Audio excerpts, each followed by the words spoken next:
दोस्तों, दिनाक्षी short hand में आपका स्वागत है। अगर आप चैनल पर नए हैं तो चैनल को सब्सक्राइब करें और बेल आइकन जरूर दबाएं।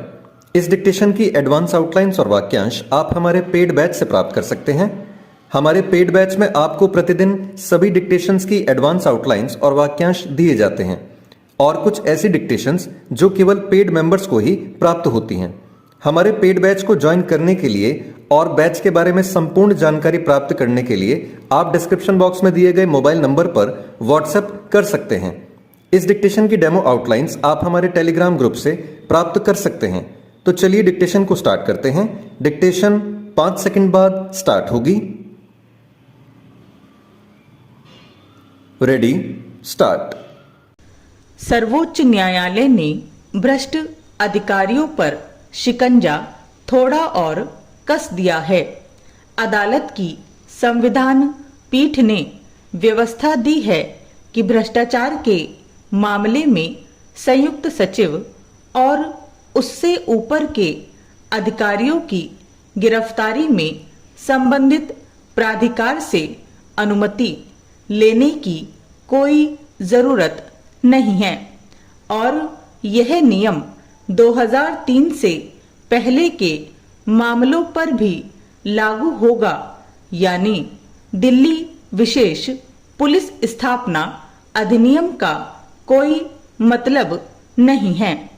दरअसल DSPE अधिनियम में व्यवस्था दी गई थी कि केंद्र सरकार में संयुक्त सचिव या उससे ऊपर के अधिकारियों की गिरफ्तारी से पहले संबंधित प्राधिकार से अनुमति लेनी होगी। मगर CBI ने 2004 में दिल्ली के मुख्य जिला चिकित्सा अधिकारी को भ्रष्टाचार के मामले में गिरफ्तार कर लिया था। तब उन्होंने DSPE अधिनियम के तहत राहत की गुहार लगाई थी। उसके बाद इस अधिनियम के औचित्य की समीक्षा करते हुए सर्वोच्च न्यायालय ने 2014 में इस अधिनियम को ही रद्द कर दिया था।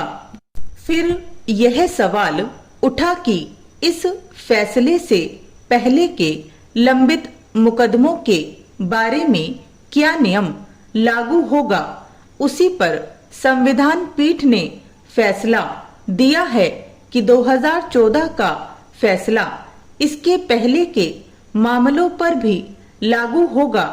इससे एक बार फिर जाहिर हुआ है कि अदालत भ्रष्टाचार के मामलों में किसी तरह की रियायत की पक्षधर नहीं है। दरअसल DSPE अधिनियम बना था तो उसके पीछे मकसद यही था कि किसी अधिकारी के गिरफ्तार होने की वजह से संबंधित महकमे का कामकाज बाधित न होने पाए। संयुक्त सचिव और उसके ऊपर के पदों का निर्वाह कर रहे अधिकारियों को अनेक गंभीर और जरूरी मामलों में तत्काल फैसले करने पड़ते हैं। अगर उन्हें अचानक गिरफ्तार कर लिया जाता है तो अनेक परियोजनाएं और दूसरे कामकाज ठप पड़ सकते हैं। इसलिए इस मामले में संबंधित प्राधिकार यानी मंत्रालय से गिरफ्तारी की अनुमति लेने को अनिवार्य किया गया। मगर यह अधिनियम एक तरह से अधिकारियों के लिए कवच साबित हुआ। जांच एजेंसियों के पास पुख्ता सबूत होने के बावजूद वे किसी भ्रष्ट अधिकारी को तब तक गिरफ्तार नहीं कर सकती थी जब तक उन्हें संबंधित विभाग से अनुमति नहीं मिल जाती।